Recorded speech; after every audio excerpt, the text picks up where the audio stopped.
ಕ್ಷಣಗಳಲ್ಲಿ ಧರ್ಮಸ್ಥಳದಲ್ಲಿ ಅಸ್ಥಿ ಪಂಜರ ಶೋಧ ಕಾರ್ಯ ಮತ್ತೆ ಆರಂಭ ಆಗಲಿದೆ. 4ನೇ ದಿನದ ಶೋಧ ಕಾರ್ಯ ನಿನ್ನೆವರೆಗೂ 5 ಪಾಯಿಂಟ್ಗಳನ್ನ ಅಗೆಯಲಾಗಿದೆ. ಆದರೆ 5 ಪಾಯಿಂಟ್ನಲ್ಲಿ ಏನೂ ಕೂಡ ಸಿಕ್ಕಿಲ್ಲ. ಆದರೆ ಅನಾಮಿಕ ದೂರುದಾರನಿಗೆ ಇರುವಂಥದ್ದು 9ನೇ ಪಾಯಿಂಟ್ನಲ್ಲಿ ಬಹಳ ವಿಶ್ವಾಸ, ಬಹಳ ಕಾನ್ಫಿಡೆಂಟ್ ಇದೆ. 9ನೇ ಪಾಯಿಂಟ್ನ ನಂತರ ಕಳೆ ಬರಹ ಸಿಕ್ಕೇ ಸಿಗುತ್ತೆ ಅನ್ನುವಂತಹ ವಿಶ್ವಾಸ. ಸೊ ಈಗಾಗಲೇ ಬೆಳ್ತಂಗಡಿ ಪೊಲೀಸ್ ಠಾಣೆಯಿಂದ ಅನಾಮಿಕ ದೂರುದಾರನ ಜೊತೆ SIT ಹೊರಟಿದೆ. ಕೆಲವೇ ಕ್ಷಣಗಳಲ್ಲಿ ಸ್ಥಳಕ್ಕೆ ಆಗಮಿಸಲಿದ್ದಾರೆ. ಈ ಬಗ್ಗೆ ಮಾಹಿತಿ ಕೊಡ್ತಾರೆ ಭರತ್ ನಮ್ಮ ಜೊತೆ ಸಂಪರ್ಕದಲ್ಲಿದ್ದಾರೆ. ಭರತ್, ಎಷ್ಟೊತ್ತಾಗಬಹುದು ಆ ಸ್ಥಳವನ್ನ ರೀಚ್ ಆಗೋದಿಕ್ಕೆ? ಜೊತೆಗೆ ಅಲ್ಲಿ ಈಗ ಯಾರೆಲ್ಲ ಇದ್ದಾರೆ ಅಟ್ ಪ್ರೆಸೆಂಟ್, ಯಾವ ಅಧಿಕಾರಿಗಳು ಸ್ಥಳದಲ್ಲಿದ್ದಾರೆ? ವೀಣಾ, ಯಾಕಂದರೆ ಈಗಾಗಲೇ ಬೆಳ್ತಂಗಡಿನ ದಾಟಿ ಅವರು ಉಜಿರೆಯ ಸಿದ್ಧವನವನ್ನು ದಾಟಿ, ಧರ್ಮಸ್ಥಳದ ಸಿದ್ಧವನ ಏನಿದೆ ಆ ಸಿದ್ಧವನವನ್ನು ದಾಟಿ ಅವರು ಧರ್ಮಸ್ಥಳದ ಹತ್ರ ಬರ್ತಾ ಇರುವಂಥದ್ದು. ನನ್ನ ಪ್ರಕಾರ ಒಂದು 5 ನಿಮಿಷದಲ್ಲಿ 5-10 ನಿಮಿಷಗಳಲ್ಲಿ ಅವರು ಈ ಜಾಗವನ್ನು ರೀಚ್ ಆಗ್ಬೋದು. ಯಾಕಂದರೆ ಇಲ್ಲಿ ಯಾವುದೇ ಅಧಿಕಾರಿಗಳು ಆರಂಭದಲ್ಲಿ ಬಂದು ನಿಲ್ಲುವಂಥ ಪ್ರೊಸೀಜರ್ಗಳಿಲ್ಲ. ಯಾಕಂದರೆ ಇದು ಆರಂಭ SIT ಕಚೇರಿಯಿಂದ ಆರಂಭವಾಗುವವರೆಗೆ SIT ಕಚೇರಿಗೆ ಮತ್ತೆ ವಾಪಸ್ ಹೋಗುವವರೆಗೂ ಕೂಡ ಅದೊಂದು ಪ್ರೊಸೀಜರ್ಗಳ ಮೂಲಕ ಅವ್ರು ಮಾಡ್ತಾ ಇರುವಂಥದ್ದು. ಅಂದರೆ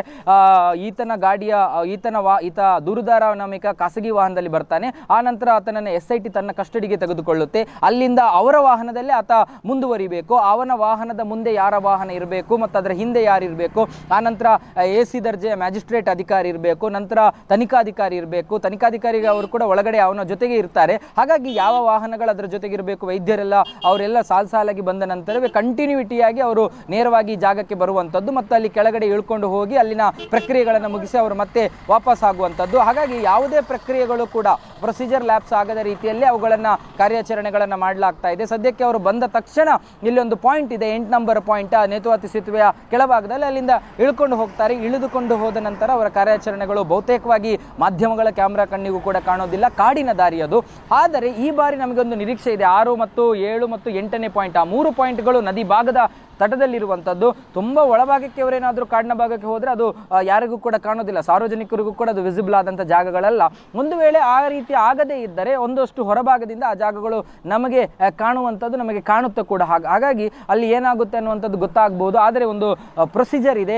ಈ ರೀತಿಯಾದಂಥ ಅಗೆತದ ಪ್ರಕ್ರಿಯೆಗಳ ಸಂದರ್ಭಗಳಲ್ಲಿ 4 ಕಡೆಗಳಲ್ಲಿ ಕೂಡ ಒಂದು ಪ್ಲಾಸ್ಟಿಕ್ ಕವರ್ ಮಾಡಬೇಕು ಅಥವಾ ಅಲ್ಲಿ ಪರದೆಗಳನ್ನು ಅಳವಡಿಸಬೇಕು ಅನ್ನುವಂಥ ನಿಯಮಗಳು ಖಂಡಿತವಾಗ್ಲೂ ಕೂಡ ಇದೆ. ಇಷ್ಟರವರೆಗಿನ ಅವರ ಕಾರ್ಯಾಚರಣೆಗಳಲ್ಲಿ ಆ ನಿಯಮಗಳನ್ನು, ಪ್ರೊಸೀಜರ್ಗಳನ್ನು ಅವರು ಪಾಲನೆ ಮಾಡಿಲ್ಲ. ಯಾಕಂದರೆ ಹೊರ ಜಗತ್ತಿಗೆ, ಹೊರಭಾಗಕ್ಕೆ ಅದು ಕಾಣ್ತಾ ಇಲ್ಲ ಅನ್ನುವಂಥದ್ದು. ಒಂದು ವೇಳೆ ಈಗಿನಿರೋ ಜಾಗಗಳಲ್ಲಿ ಆ ರೀತಿಯಾಗಿ ಕಂಡಾಗ ಸಹಜವಾಗಿ ಅವರ ಪ್ರೊಸೀಜರ್ಗಳನ್ನು ಫಾಲೋ ಮಾಡ್ತಾರೆ ಅನ್ನುವಂಥದ್ದನ್ನು ಕೂಡ ನೋಡಬೇಕು. ಇದು ಕೇವಲ ಈ 3 ಜಾಗ ಮಾತ್ರ ಅಲ್ಲ, ಮತ್ತೆ 9, 10, 11, 12 ಆ 4 ಪ್ರೊಸೀಜರ್, ಆ 4 ಜಾಗಗಳೇನಿದೆ ಆ ಜಾಗಗಳ ಬಗ್ಗೆ ಕೂಡ ನಾವು ಗಮನ ಹರಿಸಬೇಕಾಗುತ್ತೆ. ಅದು ರಸ್ತೆಯ ಪಕ್ಕದಲ್ಲೇ ಇರುವಂಥದ್ದು. ರಸ್ತೆಯ ಪಕ್ಕದಲ್ಲೇ ಇರುವಂಥ ಕಾರಣದಿಂದಾಗಿ ಸಾರ್ವಜನಿಕವಾಗಿಯೂ ಮತ್ತು ಬೆಳ್ತಂಗಡಿ ಧರ್ಮಸ್ಥಳಕ್ಕೆ ಹೋಗುವಂಥ ಪ್ರವಾಸಿಗರು ಇರ್ಬೋದು, ಅನೇಕ ಕುತೂಹಲಿಗರಿಗೂ ನಿನ್ನೆಯಿಂದಲೂ ಕೂಡ ಸೇತುವೆ ಬಳಿ ಸೇರಿದ್ರು, ಸ್ನಾನಘಟ್ಟದ ಬಳಿ ಸೇರಿದ್ರು.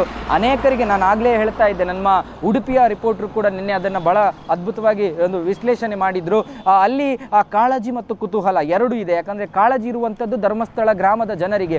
ಧರ್ಮಸ್ಥಳದ ಗ್ರಾಮದ ಜನರಿಗೆ ಯಾಕೆ ಕಾಳಜಿ ಇದೆ ಅಂದರೆ, ಒಂದು ಭಾಗ ಧಾರ್ಮಿಕ ಕೇಂದ್ರ, ದೇವಸ್ಥಾನ, ನೂರಾರು ವರ್ಷಗಳ ಪರಂಪರೆ, ಅದರ ನಂಬಿಕೆಗೆ ಯಾವುದೇ ರೀತಿಯಾದಂಥ ಏಟು ಬೀಳಬಾರ್ದು ಅನ್ನುವಂಥ ಒಂದು ಕಾಳಜಿ. ಆದರೆ ಇನ್ನೊಂದು ಟೂರಿಸಂ, ಟೆಂಪಲ್ ಟೂರಿಸಂನ ಕಾರಣಕ್ಕೆ ಇಡೀ ಗ್ರಾಮವೇ ಅದರ ಆರ್ಥಿಕ ಚಟುವಟಿಕೆಗಳ ಜೊತೆ ಕನೆಕ್ಟ್ ಆಗಿದೆ. ಆ ಆರ್ಥಿಕ ಚಟುವಟಿಕೆಗಳಿಗೆ ಎಲ್ಲಿ ಏಟು ಬೀಳುತ್ತೋ ಅನ್ನುವಂಥ ಒಂದು ಕಾಳಜಿ ಅವರ ಜೊತೆಗಿರುವಂಥದ್ದು. ನಂಬಿಕೆ ಅನ್ನುವಂಥದ್ದು ಇನ್ನೊಂದು ಭಾಗದಲ್ಲಿರುವಂಥದ್ದು. ಆ ಎರಡರ ಮಿಳಿತದ ಜೊತೆಗೆ ಅವುಗಳನ್ನು ರಕ್ಷಿಸುವಂಥ, ಸಂರಕ್ಷಿಸುವಂಥ, ಯಾರಿಗೂ ಕೂಡ ಡ್ಯಾಮೇಜ್ ಆಗದ ರೀತಿಯಲ್ಲಿ ಅದನ್ನು ಸಂರಕ್ಷಿಸಿಕೊಂಡು ಹೋಗುವಂಥ ಒಂದು ಕೆಲಸ. ಆದರೆ ಕುತೂಹಲಿಗರಲ್ಲಿ ಇರುವಂಥದ್ದು ಮತ್ತೊಂದು ರೀತಿಯಾದಂಥ ವಾದ. ಅಂದರೆ